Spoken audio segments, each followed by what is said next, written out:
Hello friend, જય Shri Krishna. Geeta's cooking કોર્નરમાં તમારું સ્વાગત છે.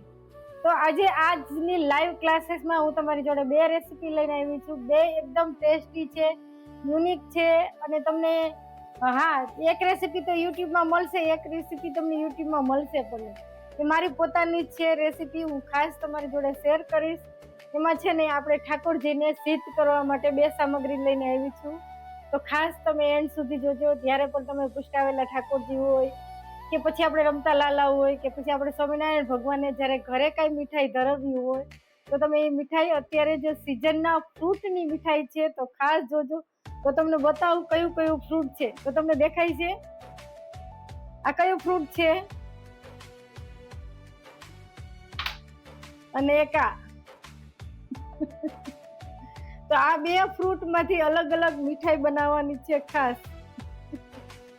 જો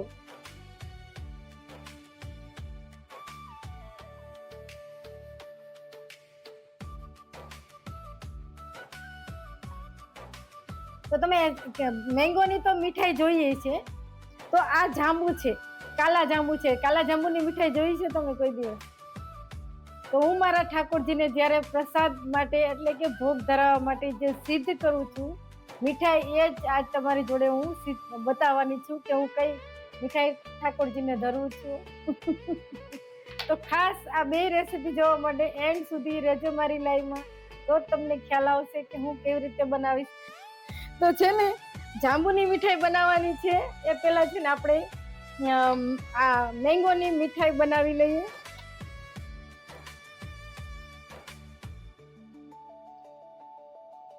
તો અત્યારે આ માવો છે મારો 250 ગ્રામની ઉપર છે માવો. તો અડધો માવો અત્યારે લઈશ, અડધો માવો આમાં લઈશ, બેમાં અડધો અડધો લઈશ. બે એટલે અલગ અલગ બે સરસ હું તમારી જોડે મીઠાઈની રેસીપી શેર કરી શકું એટલા માટે. આપણે છે ને અત્યારે મેંગોનો પલ્પ કાઢવાનો છે. તો એમાં મિક્સર જાર લઈ લીધું છે આપણે.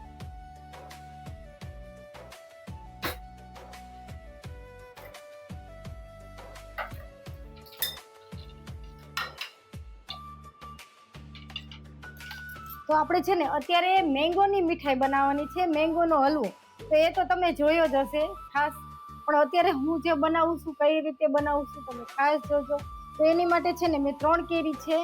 તો પણ આપણે છે ને જ્યારે મેંગો માટેનો જે હલવો બનાવી છે તો એના માટેનું આપણે જે માવો લીધો છે તો માવો છે ને કેટલો છે કે 150 ગ્રામની આસપાસ છે. આમાંથી હું અડધો માવો બીજી રેસીપીનો લઈ લેવાની છું. તો 150 ગ્રામ માવામાં આપણે 2 કેરી ઇનફ છે, આપણે વધારે કેરી નથી લેવાની. તો અત્યારે આ કેટલી કેરી હશે ખબર? 400 ગ્રામની આસપાસ હશે. કિલોમાં 5 કેરી આવી હતી, તો અત્યારે 400 ગ્રામ કેરી લીધી છે. તો અત્યારે છે ને આપણે જે મેંગોની મીઠાઈ બનાવી છે તો મેંગોની મીઠાઈ બનાવવા માટે આપણે છે ને છાલ ઉતારી અને એનો પલ્પ કાઢી લેશું. આ મીઠાઈ છે ને એકદમ સરસ અને ટેસ્ટી સાથે કલરફુલ આ ફ્રૂટની મીઠાઈ છે. તો આ રીતે આપણે છાલ ઉતારી અને છે ને એનો પલ્પ આપણે કાઢી લેશું અને સરસ મજાની માવાની મીઠાઈ બનાવશું. તમે જોશો તો હું આમાં ખાંડ કેટલી લઈશ તે પણ બતાવીશ તમને.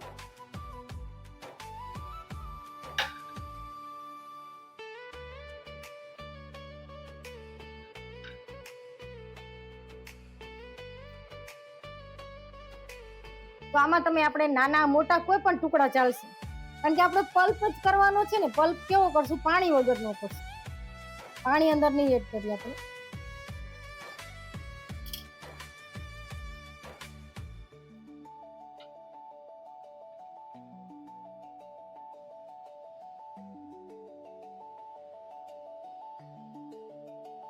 તો પણ ક્યારે પણ આપણે જરાક પણ હાથ ખરાબ થયા હોય તો હાથ વારે ઘણે ધોવા જરૂરી છે. જ્યારે આપણે અત્યારે શુદ્ધ અને સાત્વિક સરસ ઠાકોરજી માટે એક સરસ મજાનું મીઠાઈ બનાવી છે એટલા માટે.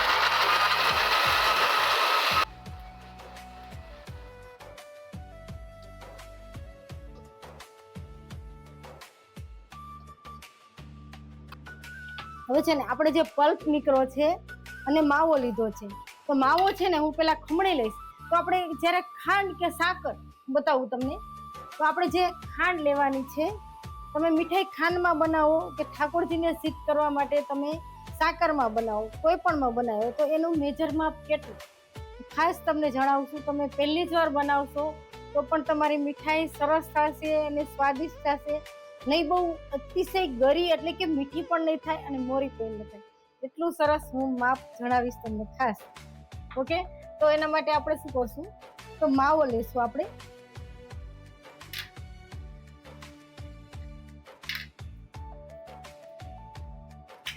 જો અત્યારે તમને બતાવું માવો કેવો થયો છે, આપણો કાલનો બનાવેલો માવો.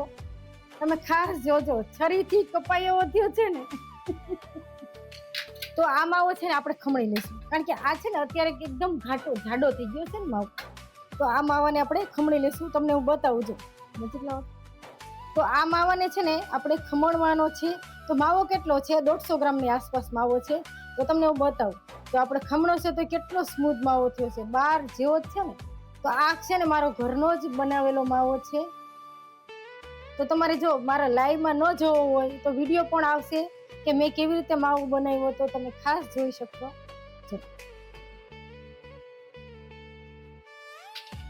જો તમને તો બતાવું કેટલો માવો થયો છે આપણો, ને કેટલો સરસ છે. સેમ બાર જેવો જ માવો થયો છે ને. જો તો ખાંડ કેટલી લેવાની, 1 કપ માવો થયો છે, એની સામે અડધો કપ થી ઉપર જ થોડી લેશું. આમ તો અડધો કપ લો તોય ચાલે, નો ડાઉટ, કારણ કે આપણી આ કેરી પણ મીઠી.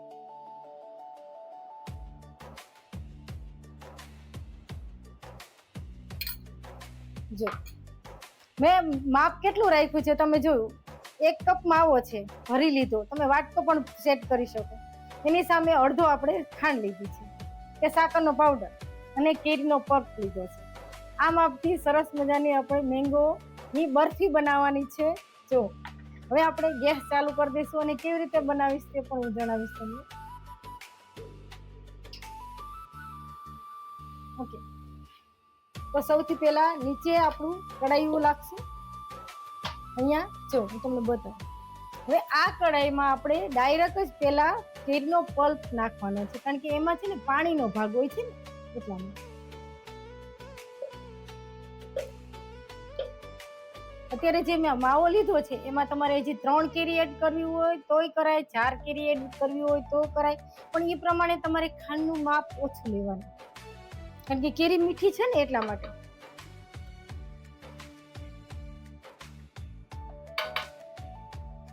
તો અત્યારે હું સરસ એક જાણકારી સાથે, તમે પહેલી જ વાર બનાવશો તો પણ તમારી મીઠાઈ ખરાબ નહીં થાય અને એકદમ સરસ મીઠી અને નહીં મોરી અને ટેસ્ટી થશે. તો ખાસ સબસ્ક્રાઇબ કરી લેજો. દરરોજ રાતે 10 વાગે લાઈવ આવું છું અને સરસ સરસ એક રેસીપી તમારી જોડે શેર કરું છું. જો બધો કેરીનો પલ્પ લઈ લીધો છે. હવે છે ને એમાં આપણે આ ખાંડ લીધી છે, ખાંડનું મેજર માપ બતાવી દીધું, આપણે એડ કરી દઈશું અને ગેસ ઉપર ઉતારવા માટે રાખી દો.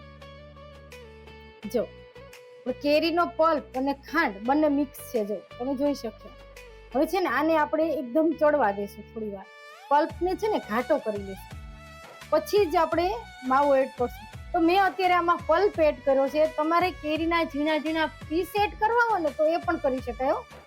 એવું નથી કે પલ્પ જ એડ કરવાનું, એ પણ હું ખાસ તમને બતાવીશ. એ અલગ રીત છે કે જ્યારે તમારે કેરીનો પલ્પ એડ ન કરવો હોય અને કેરીના ઝીણા ઝીણા પીસ કરવા હોય તો પણ તમે 10 દિવસ કે 12 દિવસ તમે રાખી શકો.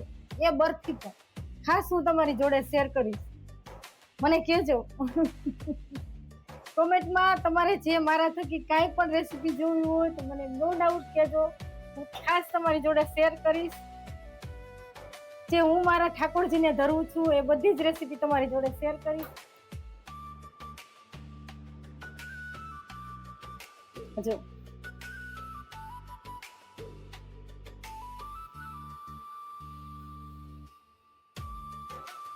તો આપણે છે ને 50% કુક થઈ ગયું છે.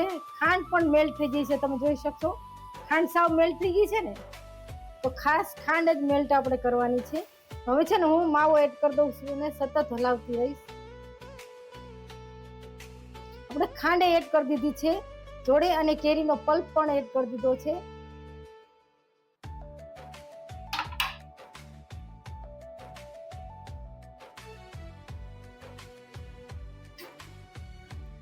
જો હવે જો આમાં અત્યારે તમારે સેજ લાઇટ ફૂડ કલર કઈ કલર મિક્સ કરવો તો પણ કરી શકાય, અને ન કરો તો પણ ચાલે. આપણે ઘરે ખાવો હોય, આપણે જ્યારે ઘરે ભગવાનને મીઠાઈ ધરાવતા હોય તો તમે ન કરો તો પણ ચાલે. પણ થોડી એલચીની ફ્લેવર અંદર હું એડ કરીશ અત્યારે. થોડી આપણે એલચી અંદર એડ કરશું. જો કલર કેટલો સરસ આવી ગયો છે. આપણે કલર એડ કરવાની જરૂર છે? જરાય નથી જરૂર. નેચરલ છે ને, કલર વગર.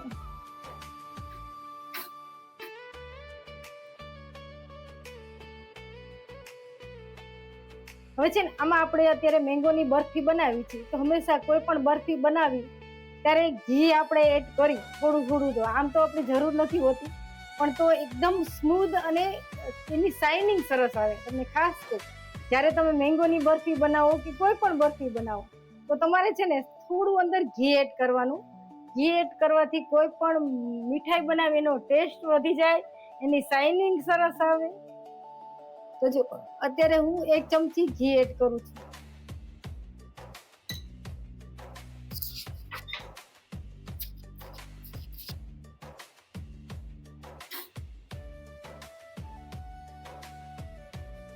જો તમને તરત જ દેખાતું હશે કેવી શાઇનિંગ તરત જ વધી જાય ઘીથી.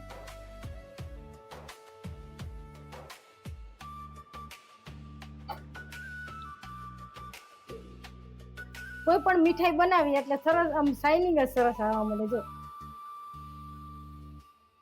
હજી છે ને પલ્પ ને આપણે ઘાટો કરશું. આપણે ખાંડનો ભાગ છે, માવાનો ભાગ છે, એટલે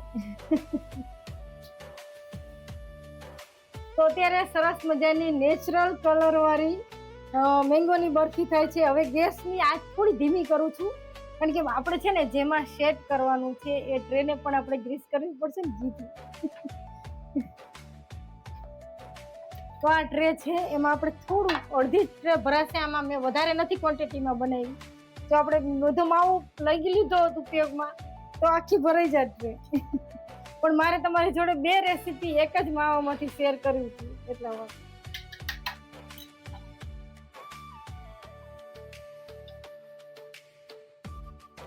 જો હવે હું નજીક લાવું કેમેરો, અને છે ને એક પ્લેટમાં છે ને થોડું મિશ્રણ કાઢી લઉં. આ એક ખાસ તમારે ચેક કરવાનું છે.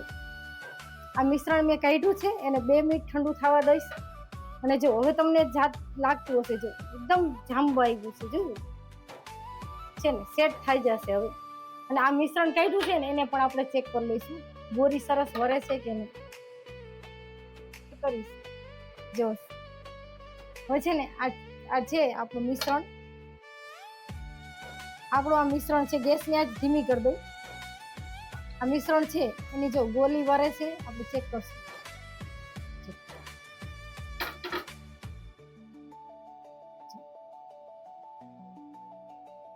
હજી થોડું લૂઝ છે, પણ આ ગરમ ગરમ છે એટલા માટે. ઠંડુ થશે સાવ એટલે એકદમ સરસ ગોરી વરી જશે. તો હવે છે ને આપણે ટ્રેમાં ઢારી દઈશું તરત જ. એકવાર ફૂલ ગેસ કરી ને ચોળવી અને તરત જ હું આ ટ્રે આપણી સજાવેલી છે એમાં ઢારી દઈશ. જો ભેગું થવા માંડ્યું છે મિશ્રણ. જો તો આ માવાની મીઠાઈ હંમેશા એકદમ સોફ્ટ હોય છે. તો કાલે આપણે ઓલો ગુલાબ પાક પરમ દિવસે બનાવ્યો તો એકદમ પોચો રૂ જેવો કેવો સરસ થયો હતો.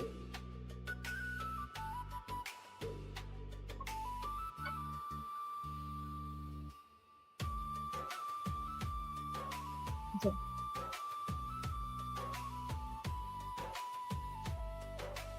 કેટલું સરસ, આમ તમે જોતા જ આમ મન થઈ જાય. પછી તમારે આમ લચકો ચમચીથી ખાવો ને તો પણ ખાઈ શકાય. આપણે કેમ આનો લચકો ખાઈ છે, ગાજરના હલવાનો લચકો ખાઈ છે, અડદિયાનો લચકો ખાઈ છે, એ પણ ખાઈ શકાય, એટલો મીઠો લાગે.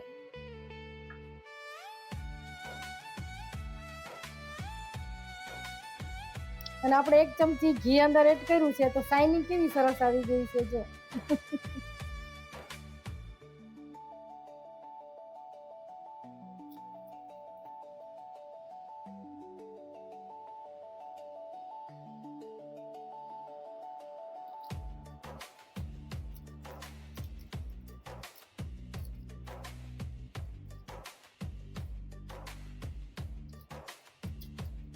તો ઉપર છે ને મેં ચાંદીનો વરખ લગાવ્યો છે. હવે આ મીઠાઈને હું સેટ કરવા માટે રાખું છું, કારણ કે સરસ આપણે પીસ પાડવાના છે. હજી બહુ જ ગરમ છે. જ્યાં વાંકું વારીશ તો નીચે ન આવી જાય. આમ રાખવું સારું.